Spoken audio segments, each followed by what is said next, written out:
हाँ जी, सत श्री अकाल दोस्तों, ਤੁਹਾਡਾ ਸਵਾਗਤ ਹੈ ਜੀ ਸਾਡੇ YouTube channel Harike job alert ਤੇ।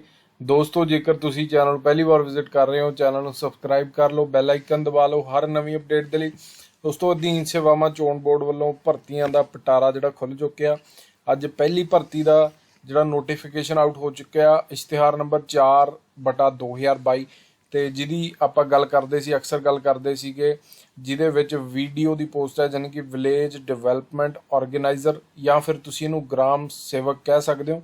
ਤੇ ਇਹ ਪੋਸਟ ਦੋਸਤੋ ਪਹਿਲਾਂ ਪੰਚਾਇਤ ਸੈਕਟਰੀ ਦੀ ਹੁੰਦੀ ਸੀ। ਪਿੱਛੇ ਜੇ ਕੈਪਟਨ ਸਾਹਿਬ ਨੇ ਇਹਦਾ ਜਿਹੜਾ ਸਰਵਿਸ ਰੂਲ ਇਹ ਚੇਂਜ ਕਰਕੇ ਇਹਦਾ ਨਾਮ ਜਿਹੜਾ ਬਦਲ ਕੇ ਵਿਲੇਜ ਡਿਵੈਲਪਮੈਂਟ ਆਰਗੇਨਾਈਜ਼ਰ ਰੱਖਤਾ ਸੀ। ਤੇ ਇਸ਼ਤਿਹਾਰ ਛਪਣ ਦੀ ਮਿਤੀ 15/5/2022, ਲਾਸਟ ਡੇਟ 27/6/2022, ਯਾਨੀ ਕਿ ਫੀਸ ਭਰਨ ਦੀ ਮਿਤੀ 30/6/22। ਕਾਫੀ ਲੰਮਾ ਟਾਈਮ ਦਿੱਤਾ। ਹੋ ਸਕਦਾ ਪੇਪਰ ਵੀ ਇਹਦਾ ਅਗਸਤ ਸਤੰਬਰ 'ਚ ਜਾ ਕੇ ਹੋ ਸਕਦਾ। ਸ਼ਾਮ 5 ਵਜੇ ਤੱਕ ਤੁਸੀਂ 30/6/22 ਤੱਕ ਆਪਣੀ ਫੀਸ ਵਗੈਰਾ ਭਰ ਸਕਦੇ ਹੋ। ਤੇ ਇਹਦੇ ਵਿੱਚ ਅੱਗੇ ਗੱਲ ਕਰਦੇ ਹਾਂ। ਹਾਲਾਂਕਿ ਆਪਣੇ ਕੋਲ ਹਾਲੇ ਡਿਟੇਲ ਨੋਟੀਫਿਕੇਸ਼ਨ ਪੂਰੀ ਤਰ੍ਹਾਂ ਨਹੀਂ ਆਇਆ, 4-5 ਪੇਜ ਹੀ ਆਇਆ, ਬਟ ਜਿੰਨੀ ਕੁ ਜਾਣਕਾਰੀ ਮੇਰੇ ਕੋਲ ਹੈ ਇਸ ਸੰਬੰਧੀ ਉਹ ਤੁਹਾਨੂੰ ਜ਼ਰੂਰ ਦੇਣ ਦੀ ਕੋਸ਼ਿਸ਼ ਕਰਾਂਗਾ। ਸਾਰੀਆਂ ਕਨਫਿਊਜ਼ਨਾਂ ਤੁਹਾਡੀਆਂ ਦੂਰ ਕਰਨ ਦੀ ਕੋਸ਼ਿਸ਼ ਕਰਾਂਗੇ। ਤੇ ਇਹਦਾ ਆਲਰੇਡੀ ਅਪਲਾਈ ਹੋਣਾ ਸਟਾਰਟ ਹੋ ਚੁੱਕਿਆ। ਲਿੰਕ ਆਪਾਂ ਟੈਲੀਗ੍ਰਾਮ ਤੇ ਦੇ ਚੁੱਕੇ ਹਾਂ, ਡਿਸਕ੍ਰਿਪਸ਼ਨ 'ਚ ਵੀ ਮਿਲ ਜਾਣਾ ਤੁਹਾਨੂੰ ਲਿੰਕ। ਤੇ ਕਿਹੜੇ ਵਿਭਾਗ 'ਚ ਰੱਖੇ ਜਾਣੇ ਦੋਸਤੋ? ਇਹ ਰੱਖੇ ਜਾਣਾ ਦਫ਼ਤਰ ਪੇਂਡੂ ਵਿਕਾਸ ਤੇ ਪੰਚਾਇਤ ਵਿਭਾਗ ਪੰਜਾਬ 'ਚ। ਤੇ ਵੀਡੀਓ ਦੀ ਪੋਸਟ ਹੈ ਜੀ ਗ੍ਰਾਮ ਸੇਵਕ ਤੁਸੀਂ ਕਹਿ ਸਕਦੇ ਹੋ। ਕੁਆਲੀਫਿਕੇਸ਼ਨ ਨੋਟ ਕਰ ਲਓ ਧਿਆਨ ਨਾਲ। ਕੁਆਲੀਫਿਕੇਸ਼ਨ ਸਭ ਤੋਂ ਪਹਿਲਾਂ ਤੁਸੀਂ 10ਵੀਂ ਪੰਜਾਬੀ ਨਾਲ ਪਾਸ ਕੀਤੀ ਹੋਵੇ, 10ਵੀਂ ਦੇ ਵਿੱਚ ਪੰਜਾਬੀ ਪਾਸ ਕੀਤੀ ਹੋਵੇ, +2 ਕੀਤੀ ਹੋਵੇ, ਘੱਟੋ ਘੱਟ ਸੈਕੰਡ ਡਿਵੀਜ਼ਨ ਕੀਤੀ ਹੋਵੇ ਜਾਂ ਫਿਰ ਸੈਕੰਡ ਡਿਵੀਜ਼ਨ ਤੋਂ ਉੱਪਰ, ਠੀਕ ਹੈ। ਉਸ ਤੋਂ ਬਾਅਦ ਗ੍ਰੈਜੂਏਟ ਤੁਸੀਂ ਹੋਣੇ ਚਾਹੀਦੇ ਹੋ, ਕਿਸੇ ਵੀ ਸਟਰੀਮ 'ਚ ਤੁਸੀਂ ਗ੍ਰੈਜੂਏਸ਼ਨ ਕੀਤੀ ਹੈ। ਬਟ ਜੇਕਰ ਤੁਸੀਂ ਗ੍ਰੈਜੂਏਸ਼ਨ ਸਿੰਪਲ ਗ੍ਰੈਜੂਏਸ਼ਨ ਕੀਤੀ ਹੈ, ਮੰਨ ਲਓ BA ਕੀਤੀ ਹੈ, ਤਾਂ ਉਹਦੇ ਨਾਲ ਤੁਹਾਡੇ ਕੋਲ 1 ਸਾਲ ਦਾ ਡਿਪਲੋਮਾ ਕੋਰਸ ਹੋਣਾ ਚਾਹੀਦਾ, ਠੀਕ ਹੈ। ਇੱਥੇ ਤੁਸੀਂ ਧਿਆਨ ਰੱਖਣਾ, ਕੰਪਿਊਟਰ ਕੋਰਸ ਦੀ ਗੱਲ ਨਹੀਂ ਕੀਤੀ, ਇੱਥੇ ਡਿਪਲੋਮਾ ਕੋਰਸ ਦੀ ਗੱਲ ਕੀਤੀ ਹੈ। ਤਾਂ ਡਿਪਲੋਮਾ ਕੋਰਸ ਵੀ ਮੈਂ ਤੁਹਾਨੂੰ ਦੱਸਦਾ ਕਿਹੜੇ ਕਿਹੜੇ ਹੁੰਦੇ ਆ। ਤਾਂ ਉਹ 1 ਸਾਲ ਦਾ ਮਿਨੀਮਮ ਡਿਪਲੋਮਾ ਕੋਰਸ ਜਿਹੜਾ ਤੁਸੀਂ ਕੀਤਾ ਹੋਵੇ ਕੰਪਿਊਟਰ ਐਪਲੀਕੇਸ਼ਨ ਦਾ, ਠੀਕ ਹੈ ਜੀ। ਇਸ ਚੀਜ਼ ਦਾ ਵੀ ਧਿਆਨ ਰੱਖਣਾ ਕਿ ਕੰਪਿਊਟਰ ਐਪਲੀਕੇਸ਼ਨ ਉਹਨਾਂ ਨੇ ਵਰਡ ਯੂਜ਼ ਕਰ ਲਿਆ ਤਾਂ ਪ੍ਰੋਪਰ ਤੁਸੀਂ ਉਸ ਦਾ ਹੀ ਕੀਤਾ ਹੋਵੇ।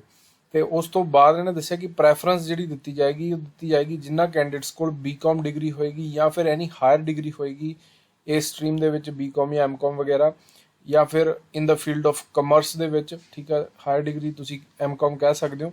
ਤਾਂ ਉਹਨਾਂ ਨੂੰ to whom 5 marks shall be given, ਠੀਕ ਹੈ। ਤਾਂ ਉਹਨਾਂ ਨੂੰ 5 ਨੰਬਰ ਐਕਸਟਰਾ ਜਿਹੜੇ ਦਿੱਤੇ ਜਾਣੇ ਆ, ਤੇ ਇਸ ਚੀਜ਼ ਦਾ ਧਿਆਨ ਰੱਖਣਾ।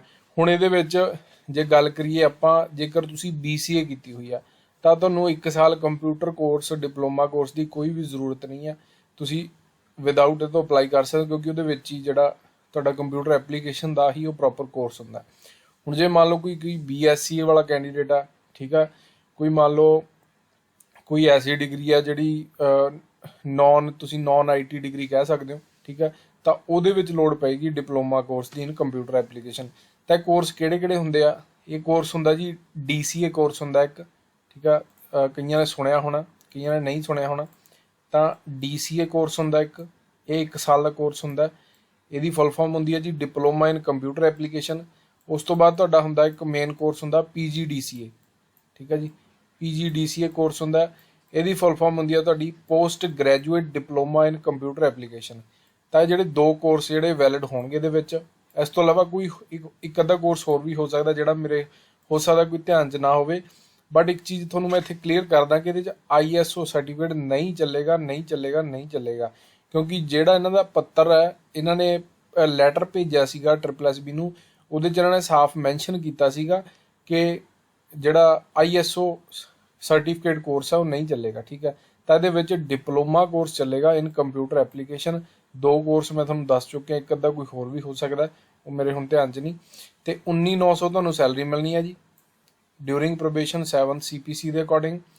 ਉਸ ਤੋਂ ਇਲਾਵਾ ਜੇ ਪੋਸਟਾਂ ਦੀ ਗੱਲ ਕਰੀਏ, ਜਨਰਲ ਕੈਟਾਗਰੀ ਦੀਆਂ 282 ਪੋਸਟ ਹੈ, 93 ਵਿੱਚੋਂ ਵੂਮਨ ਦੀਆਂ, EWS 79 ਹੈ, 27 ਵਿੱਚੋਂ ਵੂਮਨ ਹੈ, SCMB 79 ਹੈ, 27 ਵੂਮਨ ਹੈ, SCRO 79 ਹੈ, 27 ਵੂਮਨ ਹੈ, BC ਦੀਆਂ 92 ਹੈ, 30 ਵੂਮਨ ਹੈ, ਐਕਸ ਸਰਵਿਸਮੈਨ ਜਨਰਲ 56, 18 ਵੂਮਨ ਹੈ, ex serviceman SCMB 16, ex serviceman SCRO 16, ex serviceman BC 16, sports general ਦੀਆਂ 26 ਹੈ, 8 ਵੂਮਨ ਹੈ, sports SCMB 4, sports SCRO 4, physically handicapped visual 9 ਪੋਸਟਾਂ, ਫਿਜ਼ੀਕਲੀ ਹੈਂਡੀਕੈਪਡ ਹੀਅਰਿੰਗ 8 ਪੋਸਟਾਂ ਵਿੱਚੋਂ 4 ਵੂਮਨ ਦੀਆਂ, ਫਿਜ਼ੀਕਲੀ ਹੈਂਡੀਕੈਪਡ ਲੋਕੋਮੋਟਰ ਦੀਆਂ 8 ਪੋਸਟਾਂ ਵਿੱਚੋਂ 4 ਵੂਮਨ ਹੈ, ਤੇ ਫਿਜ਼ੀਕਲੀ ਹੈਂਡੀਕੈਪਡ ਇੰਟੈਲੈਕਚੁਅਲ ਔਰ ਮਲਟੀਪਲ ਦੀਆਂ 8 ਪੋਸਟਾਂ 4 ਵੂਮਨ ਦੀਆਂ, ਤੇ ਫਰੀडम ਫਾਈਟਰ ਦੀਆਂ 10 ਪੋਸਟਾਂ ਵਿੱਚੋਂ 5 ਵੂਮਨ ਦੀਆਂ।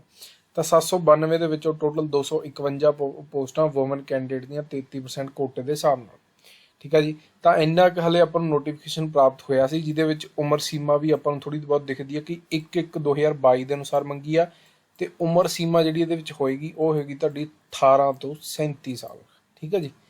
ਤੇ ਇੰਨੀ ਕੁ ਮੇਰੇ ਕੋਲ ਮੋਟੀ ਜਾਣਕਾਰੀ ਆਈ ਸੀ। ਇੱਕ ਚੀਜ਼ ਹੋਰ ਹੈ ਕਿ ਟਾਈਪਿੰਗ ਟੈਸਟ ਦਾ, ਟਾਈਪਿੰਗ ਟੈਸਟ ਤੁਸੀਂ ਮੰਨ ਕੇ ਚੱਲੋ ਕਿ 99.9% ਤਾਂ ਨਹੀਂ ਹੋਏਗਾ, ਜੋ ਮੈਨੂੰ ਅਸਾਰ ਲੱਗ ਰਹੇ ਨੇ ਨੋਟੀਫਿਕੇਸ਼ਨ ਦੇ ਅਕੋਰਡਿੰਗ। ਬਾਕੀ ਪੂਰਾ ਨੋਟੀਫਿਕੇਸ਼ਨ ਡਾਊਨਲੋਡ ਹੁੰਦਾ, ਨਾਲ ਦੀ ਨਾਲ ਆਪਾਂ ਟੈਲੀਗ੍ਰਾਮ 'ਤੇ ਅਪਡੇਟ ਕਰਾਂਗੇ। ਟੈਲੀਗ੍ਰਾਮ ਚੈਨਲ ਜੁਆਇਨ ਕਰਕੇ ਰੱਖੋ। ਵੈਸੇ ਮੰਨ ਕੇ ਚੱਲੋ ਕਿ 99.9% 'ਚ ਟਾਈਪਿੰਗ ਨਹੀਂ ਹੋਏਗੀ। ਰਿਟਨ ਟੈਸਟ ਬੇਸਡ ਇਹ ਜਿਹੜੀ ਰਿਕਰੂਟਮੈਂਟ ਹੋਏਗੀ, ਰਿਟਨ ਟੈਸਟ ਦੇ ਆਧਾਰ 'ਤੇ ਹੀ ਮੈਰਿਟ ਤੁਹਾਡੀ ਬਣੇਗੀ। ਤੇ ਬਾਕੀ ਦੇ ਅਪਡੇਟਸ ਹੀ ਸਾਡੇ ਨਾਲ ਬਣੇ ਰਹੋ, ਜੁੜੇ ਰਹੋ, ਚੈਨਲ ਸਬਸਕ੍ਰਾਈਬ ਕਰੋ। ਧੰਨਵਾਦ ਦੋਸਤੋ, ਸਤਿ ਸ਼੍ਰੀ ਅਕਾਲ।